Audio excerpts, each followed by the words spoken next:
पुण्यात्माओं, सौभाग्य आपका, धन्य है आपके माता पिता और आपको जिनसे जन्म हुआ। ऐसे समय में ऐसा मानव शरीर और फिर परमात्मा की तरफ आपके अंदर विद्यमान है। आपके पुण्य कर्मों का कोई एस्टीमेट नहीं लगाया जा सकता कि आप कितने पुण्यकर्मी प्राणी हैं। लखबर सूरा जूझ ही लखबर सामत दे, लखबर यति जहान में तब सतगुरु शरणाले। इतने असंख्य जन्मों से हम भटक रहे हैं, तड़प रहे हैं, हम जंगलों में भी गए हैं, हमने घर भी त्यागे हैं परमात्मा के पाने के लिए, हमने राज्य भी त्यागा है, हजारों वर्षों तक हमने कठिन तपस्याएं भी आपने की हैं, आपने परमात्मा के नाम पर शीश भी दिए हैं। लेकिन जब तक हमें विधि सही नहीं मिलेगी, हम इस काल के कुएं से निकल नहीं सकते। तो उन्हीं में से आप हो, परमात्मा की शरण में कभी रहे हो, किसी ना किसी युग में उनके पास यह संदेश पहुंचता है। और संदेश तो परमात्मा अपने सभी बच्चों के पास पहुंचा रहे हैं, लेकिन उनमें से कितने उनको समझ पा रहे हैं और कितना वो उसको समझकर यहाँ आ रहे हैं, ये उनके पूर्व के संस्कारों पर निर्भर है। आदरणीय गरीबदास साहिब जी को परमेश्वर स्वयं मिले थे, सचखंड लेकर गए थे, सतलोक अमरलोक में जहां हम पहले रहा करते थे। और वहां जो सुख हमें होता था, हम उसकी तलाश, उसकी खोज यहां कर रहे हैं। हम बूरा की बोरी के कीड़े थे और इस काल ने डुप्लीकेट बना दिया उस बूरा जैसा ही ये काल लोक सतलोक से मिलता जुलता। इसने रेही यानी नमक की बोरी में हम छोड़ दिए लाके।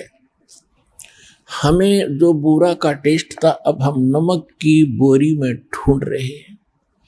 और 21 ब्रह्मांड इसके ये समझ लो नमक की मंडी है। हम इसी में खोज रहे हैं वो सुख जिसको हम त्याग चुके हैं। अब हम यहां खोज रहे हैं कि वो सुख मिले, वो यहां नहीं मिल सकता, क्योंकि बुरा का टेस्ट नमक में नहीं आ सकता। अब जैसे गरीबदास साहिब जी को परमात्मा मिले थे, सतलोक लेकर गए थे, उन्होंने वापस छोड़ा था। तो उन्होंने बताया था, फिर परमेश्वर ने भी स्वयं बताया कि झूठे सुख को सुख कहे ये मान रहा मनमोद, ये सकल चबी ना काल का कुछ मुख में कुछ गोद।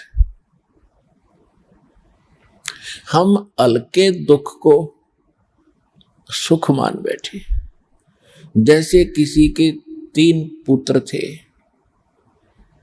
एक पुत्र की मृत्यु होगी, सारा परिवार टक्कर मार रहा, रो रहा, हाहाकार मची थी। शोक व्यक्त करने वाले व्यक्ति गांव नगर और गौहांड पड़ोस से आ रहे थे। उनमें से शोक व्यक्त करने वालों में एक ऐसा व्यक्ति था जिसका एक ही पुत्र था, उसी की मृत्यु हो चुकी थी। सांत्वना देने वाले उसको सांत्वना दे रहे थे जिसका ताजा पुत्र मरा था। उसको कह रहे थे कि भाई देख, यहां तो सबके साथ ये घटना घटती है, आप इसको देखो। इस बेचारे का इकलौता ही पुत्र था, उसी की मृत्यु होगी 3 वर्ष पहले। अब ये भी अपना जीवन टाइम पास करा, यहां तो सबके साथ ये घटनाएं घटती है, दुख ना माने, कुछ खाना खा ले। जब उसने ये सुना कि इसका इकलौता पुत्र था वो भी मर गया, तो उसने अपने आप में संतोष पाया कि हे भगवान, अब मेरे तो 2 और बचे हैं, मेरा तो एक ही मरा है। इससे उसको संतोष हुआ, फिर शांति हुई, रोना बंद कर दिया, कुछ आहार भी किया। तो परमात्मा कहते हैं हमने इस हल्के दुख को ही सुख मान लिया। यह सुख नाम की चीज 21 ब्रह्मांड बनी है।